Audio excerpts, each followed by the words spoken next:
Look, if we built this large wooden badger... Hi everyone, welcome to Priority Holder, and today we'll be playing mono green self-mill in the timeless format. And yeah, we're mostly mono green. We're basically just splashing for the kickers on Urborg Lhurgoyf, which happens to be one of our threats and our payoffs in this deck. Its power is controlled by a number of creature cards in our graveyard, so we're just trying to self-mill like crazy and turn this into a giant monster. Similar to it is Fiend Artisan with like really similar claws. And we're also running newcomer Stubborn Burrowfiend, which has a saddle cost, like a crew cost. And whenever it attacks while saddled, you mill 2 cards and it gets plus X, where X number of creatures in our graveyard. So, upside of being a repeatable self-mill, downside of being a small creature on defense. So, trying it out in here. And every other creature in here either like self-mills or as a Deathrite Shaman. But we also are running some MDFCs and Kazandu Mammoth and Glasspool Mimic. These allow us to sort of increase the creature density in our deck to power up our creatures better and are like decent threats in their own right.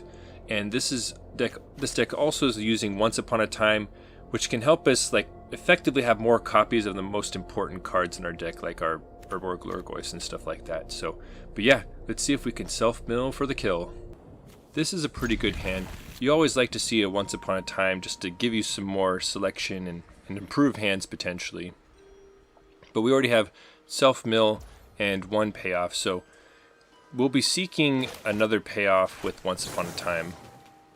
Alright, and we find a Stubborn Burrowfiend, just what the doctor ordered. So we're going to, yeah, crack Windswept Heath. And going to go into some colored sources into play in case we find an Urborg Lhurgoyf. Going to lead with Rubblebelt Maverick, and there's a Lhurgoyf, but I go ahead and send it to the graveyard right away. Like, we do want more threats, but we also have to start enabling them at some point. And Stubborn Burrowfiend has a saddle cost of 2, so that gets Fiend Artisan big enough to do that. Alright, so Thoughtseize takes away Fiend Artisan, so ended up being for naught, but that's what we were setting up for. We're going to crack the Polluted Delta. It has the fewest targets. We already took one of them out, so that's why it actually has 2 targets in this deck. Stubborn Burrowfiend. And we attack in. See if the opponent's follow up. Shocks in the land again. Ragavan into Dragon's Rage Channeler. And we're getting a little flooded in our deck with not that many lands. And Blanchwood Prowler is going to miss and become a 2-power creature, which is honestly excellent because it allows us to not have to tap everything for the Stubborn Burrowfiend. Leaving an X1 back to hold off Ragavan is like incredible, and now Burrowfiend is absolutely massive. Alright, so the opponent's just going to take the hit for 8 damage. And yeah, I wasn't, this is not I played a lot of self-mill, and I've never played mono green before, but Stubborn Burrowfiend sort of like gave us like another sort of pseudo threat, and I also liked how it can keep enabling like repeatable self-mill. There are some downsides compared to like the Lhurgoyfs and stuff. So Troll of Kazandu, I was expecting to get like a untapped swamp into Fatal Push, but thankfully it's just a surveil land. The opponent's in real trouble now, like they can't really go too aggro. Ooh, Glasspool Mimic is nice. And that's why we run these MDFC creatures to increase like the creature density for the self-milling. And it increases our threat density also, so.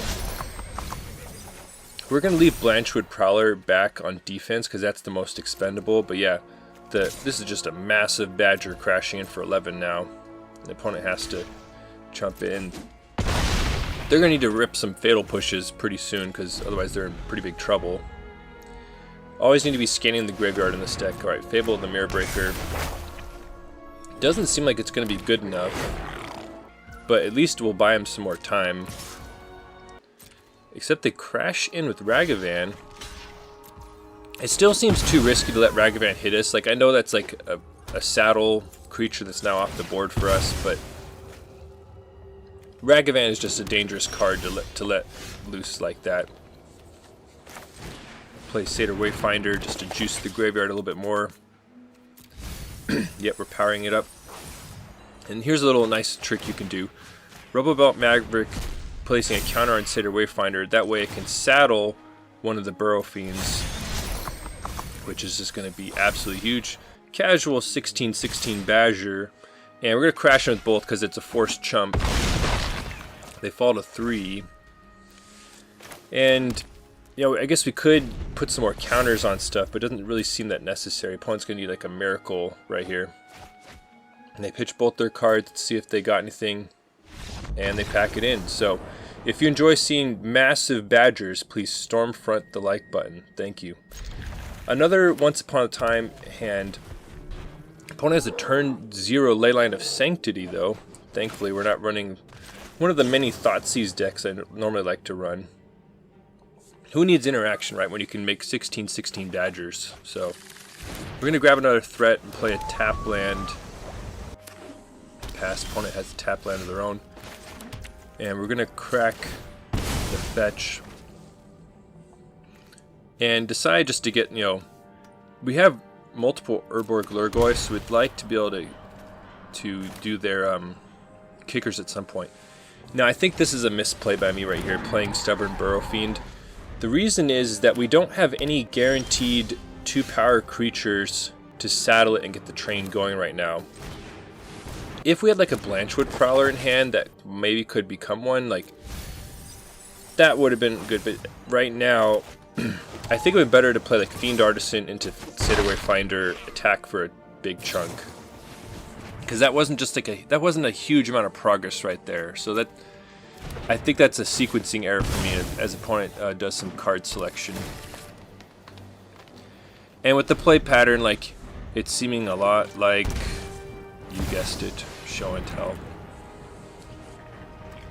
But we're putting a Fiend Artisan into play. And opponent has an attract, so it gets a bunch of cards. But that's a lot better than them slamming an Omniscience off show and tell, because we're hopeful that our creatures are going to go pretty big. Now, there is an argument to circle the land Druid right now because it mills an extra card, but I want to just get more threats. And oh my goodness, that was just a devastating whiff right there. 3 non-creatures into the graveyard.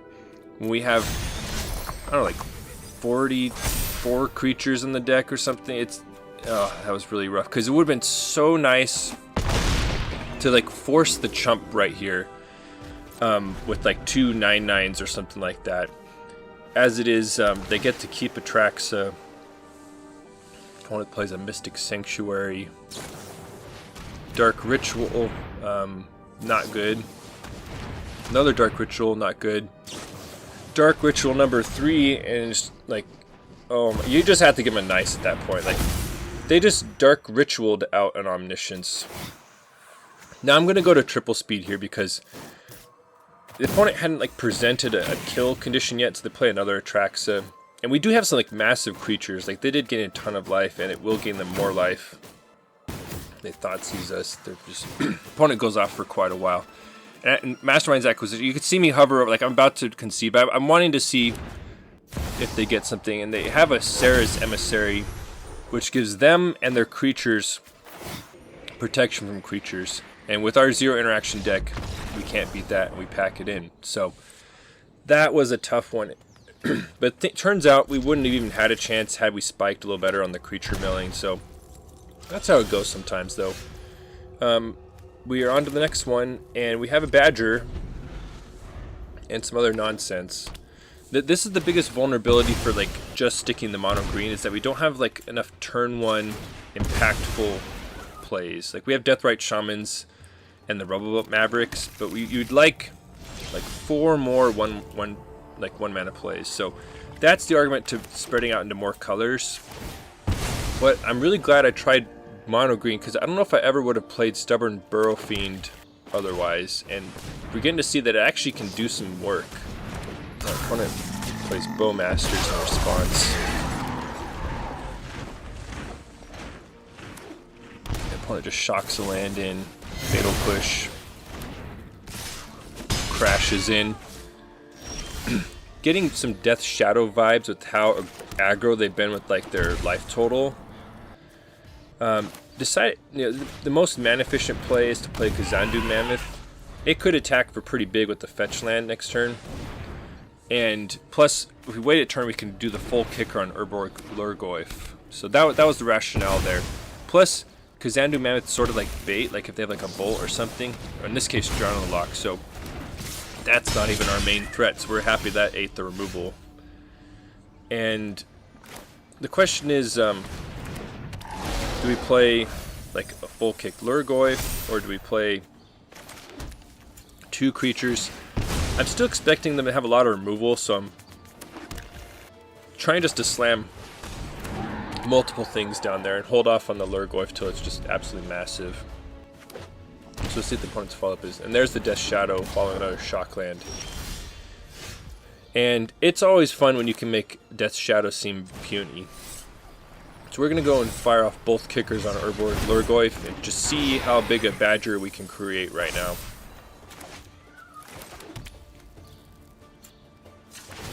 Alright, so crack the fetch, get our last forest. We don't have that many fetchable targets in here, but we don't tend to operate, we don't plan for the game to last long, and we don't tend to use a lot of mana. Was going to keep it on top of, Stubborn Burrowfiend's going to mill us anyway, like when it attacks, so like just might as well pitch it in the graveyard, try and juice it up even more. Alright, so we're going to saddle the Burrowfiend, and we mill a couple more creatures, and we're just going to crash in with the 10-10 right here. Just absolutely dwarfing Death Shadow with our Badgers and our Lhurgoyfs. Yeah, so opponent just has to chunk with something.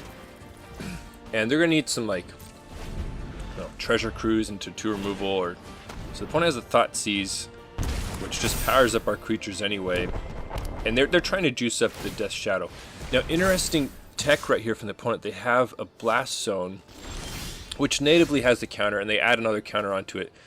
So it's like a, oh man, what's the card called? Anyway, it's going to be able to blow up everything with mana value 2 right now, which is most of our stuff. So we got to try and hurry up and deal some damage right here. Now, thankfully, we're going to be able to like force some chumps right here. Decide, it's, even though it depowers our stuff, like they have enough power. We're going to put it on the Rubblebelt Maverick, the one thing that'll survive Blast Zone. Oh, the card I'm thinking of is Ratchet Bomb. It took me a while. So we knocked them down to 2, and yeah, obviously they're going to crack Blast Zone and wipe most of our stuff. But we still have Rubblebelt Maverick, so we got to see if they have like a Bolt or a Fatal Push. So far it looks good, so let's see if Maverick gets there despite the Blast Zone. So that was a pretty satisfying win against Death Shadow. We're on to the next one. Alright, so the opponent has fetches, so that means Deathrite Shaman is going to be extra good at generating mana. Question is, what do we do next turn? Oh, priority pass, and the opponent has a fatal push. So, well, that simplifies things a little bit. Alright, so opponent's shown to be blue and black. This, when you don't see any red mana, you can just run out your sort of Lhurgoyf, Fiend Artisan threats right away, because if they're not using damage-based removal, you can just send them out. Though you do have to be worried about March of Wretched Sorrow, so that is a consideration. Depends, like if it's more of like a Necro deck, you're more likely to run into that. Alright, opponent plays Uro, Titan Nature's Wrath. See if they get the extra land. They do get the extra land. 2 of their sources don't help escape Uro though, so that is worth noting. Mana situation's working out awkward. Like, in order to get the like super high creature density, like we are playing some effective tap lands with these Glasspool Mimics and stuff, so not the worst turn right now, but we would like an untapped source for next turn as opponent slams Shieldred. So they're just Soul Tide mid-range, it appears. Going to Glasspool the Fiend Artisan. Like, we could have played like a couple Satyr Wayfinders, but I thought it was very likely the opponent would trade with Fiend Artisan here, and I wanted to keep a threat in play if that was the case. So that was the rationale for that. Bowmasters eats up our thing, and Bowmasters is pretty devastating because it just gives them more creatures to block with. And they could really try and camp out on their shielded damage. We're going to try and force the issue here, though, with Satyr Wayfinder. And they have another Orcish Bowmaster, so that is really bad for us. Doesn't help that we're not milling that many creatures. We are going to need some more threats. We do have Once Upon a Time. The question is, do we play like another self-miller, or do we try and grab another threat off Once Upon a Time? Opt for another self-miller. Just try and really constrain their options, like force them to block right here. So we're sending 20 damage at them. Yeah, Shielder's going to take one of them down, and they're going to chump the other with the Orc army. But yeah, let me know in the comments, what's your favorite green self-mill payoff? Is it like Fiend Artisan, or is it Splendid Reclamation? There's lots of good ones out there. And opponent slams Nissa, who shakes the world. Not the most common in Timeless, but it is quite good right here. Honestly, maybe it should be more played. And I guess it's really good in these sort of mid-range strategies. So, just going to keep charging at the opponent. But now, with Nissa, they're going to be able to like create a creature every turn at the minimum. So we need something nice here. And Stubborn Burrowfiend, this is a moment where it's like not as like if it was an Urborg Lhurgoyf, we could slam like a 10-10 right now. I'd be feeling a lot better, but on defense, like we're down to 9, and they're gonna have 2 3/3 vigilances coming at us next turn. So I decided to play Kazandu Mammoth just to at least trade and like try and reduce their creatures a bit. But the opponent finds a fatal push, escapes Uro, and this is basically it for us. They now have so much power. They can crash in with these, and we're going to trade Mammoth with one of them, and honestly just try and preserve some life total with the Satyr Wayfinder. This is going to be one good Once Upon a Time. Would have been like, we still maybe could have done something had we drawn a threat right there, like a Fiend Artisan. Urborg Lhurgoyf seems like our best bet. We don't even need to like self-mill anymore, like it's just massive. And I'm not even certain we have any... Yeah, I don't think we have any more fetchable targets, which is why I'm opting to not kick the Lhurgoyf, because I wanted to get the Maverick in play. And the opponent has another Bowmasters. And now there's way too many creatures for us to chew through. Nis is just going to keep making more. So... and it turns out we're basically already dead here. And the opponent has the fatal push anyway, but if they just make another 3/3 and attack in, we're dead. So we pack it in, sadly, and move on to the next one. I think that is a winnable matchup. They just drew like an incredible density of Bowmasters, and we were just a little threat light that time. So like 1 or 2 more threats, and we might have been able to turn the tables on that one. So we're gonna shock in Breeding Pool and play Rubblebelt Maverick. Once Upon a Time's not great right now. And I'm going to start juicing up the graveyard. Glasspool is like another potential threat, but I want to play Swift Spear. Attacks in. You could see me like almost block it because we want to send stuff to the graveyard, but I'm like, you know what? There could be a Ragavan in the future or Dragon's Rage Channeler, so the one tough, a creature like Maverick could be useful. Now, once again, I've talked about before, against a red-based, damage-based deck, we're going to hold off on Fiend Artisan until we can juice it up a bit. And that was like a really strong Satyr Wayfinder mill. And so Fiend Artisan's already pretty strong. My opponent plays Kumano. And let's see what they do. Coming in with Swift Spear. This time we are going to block, preserve our life total, and juice up the Fiend Artisan. And this is the kind of matchup this deck shines in. Like, I don't know if it's like impossible, but it's really tough for red to deal with like just absolutely huge creatures. Considered putting like a Rubblebelt Maverick counter on the Wayfinder, but decided it was better just to get more bodies into play. So let's see what the opponent can do about it. Now, Kumano flipping actually is pretty annoying. Our opponent has Magic Missile and like annihilates a lot of our stuff. I think that must be technology against Bowmasters and stuff like that, just to get rid of a lot of creatures at once. And it's uncounterable.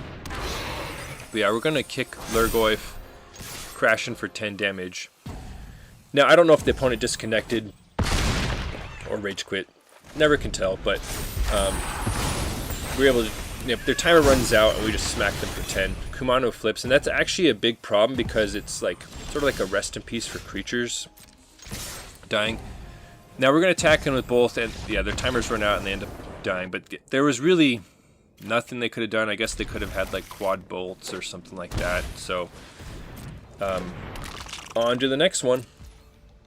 Turn on Ruin Crad. You know, I'm not gonna lie, I was very excited to see them. Like, all right, they're gonna do the self-milling for us. This should be pretty great. Our threats can be really strong. So we're gonna play turn on Rubblebelt Maverick, and we go ahead and put these into the graveyard. Honestly, like with the Ruin Crab, I should have just left them on top, but I was trying to power up our threats a little bit. This is getting a little excessive though, with the second Rune Crab into a fetch land. Means that every land mills us for 6. So, I mean, the good thing is like our creatures are already huge. The problem is that we're on the draw against them, and we have like, we will play a huge threat now, but the clock's already ticking as far as our library height. So we're going to play an unkicked Lhurgoyf just because it's absolutely massive. See what the opponent has for us. Another fetch land. It's going to chop 6 more cards off, just keeping track of how many we have left. And of course they're going to crack it. So now it's like Urborg Lhurgoyf is a one-hit KO. And this is an argument for running like fling effects and stuff. Now Tasha's Hideous Laughter is not as strong against this as normal because we're running so many NDFCs.